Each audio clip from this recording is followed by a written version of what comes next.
Eto na mga SSS pensioners, ang inyong pong official pension crediting o pension releasing schedule para sa buwan ng Agosto 2026. Malaking pagbabago aasahan na pag-uusapan natin sa episode na ito. Hello mga ka-vlogs! Welcome sa aking YouTube channel at welcome po sa ating official Facebook page. Saan ka man nanonood, kumusta po mga ka-vlogs? Well, eto no, atin pong pag-uusapan ang inyong official pension crediting o pension releasing schedule para sa buwan ng Agosto 2026. Alam nyo ba, may malaking pagbabago sa inyong pension schedule. Well, isa-isahin natin. Una, para sa ating mga first batch SSS pensioners, yung mga meron pong date of contingency o araw ng kapanganakan, araw ng pagkamatay, araw ng pagkasakit o araw ng pagkabalda mula 1st to 15th day of the month. Originally, ang inyo pong schedule every month ay tuwing ika-unang araw.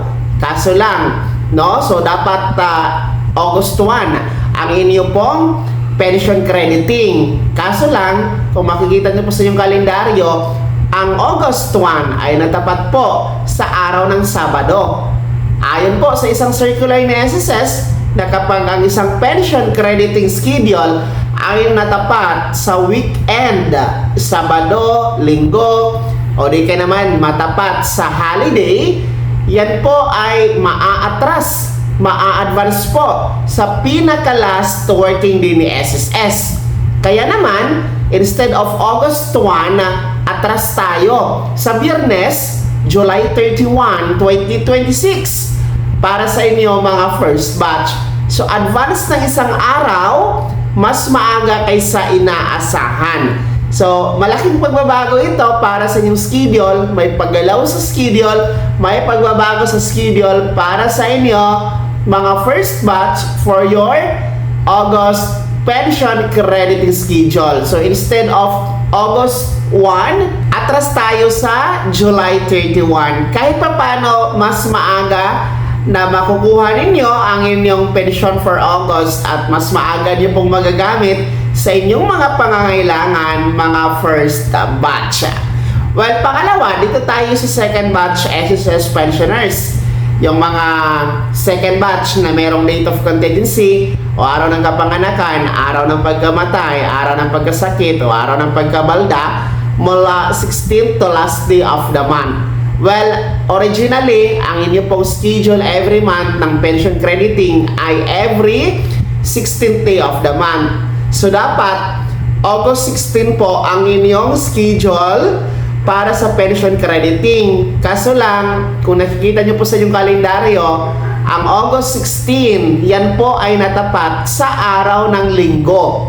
So, Sunday po yan. Ulitin ko, ayon sa isang circular ni SSS, na kapag ang original na petsa ng pension crediting o pension releasing ay natapat sa weekend, Sabado, Linggo, o di kaya naman holiday, yan ay maa-atras at maa-advance sa pinaka-last working day ni SSS.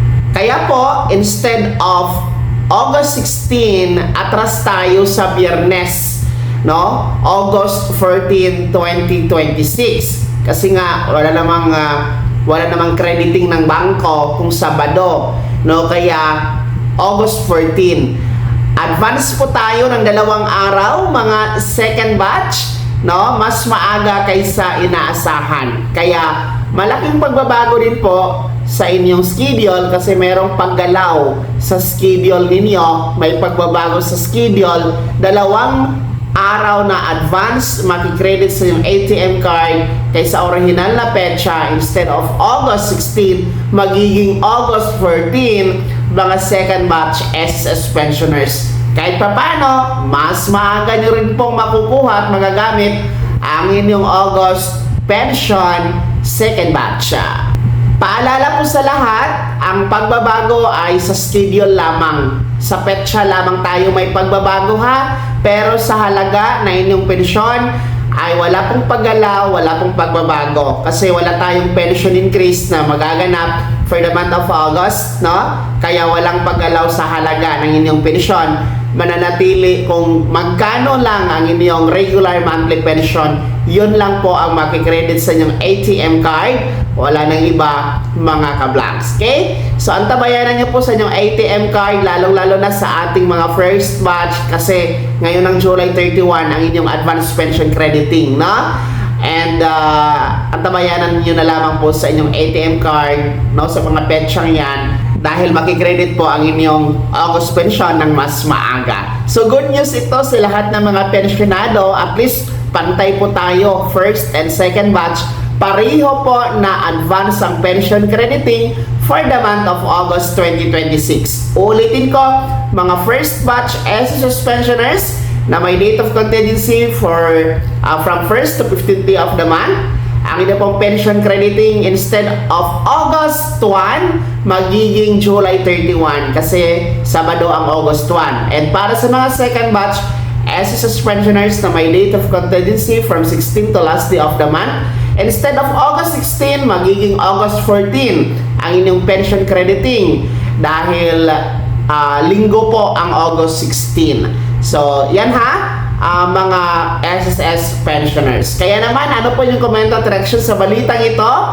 Mga pensionado na SSS, nagagalak ba kayo dito sa advance pension crediting for the month of August 2026? Sino sa inyo dito yung mga first batch at sino ang kabilang sa second batch? Ibahagi nyo po, i-komento nyo po, no, sa comment section na nasa baba. Maraming salamat sa pagtutok. God bless. Happy weekend, mga ka-vlogs.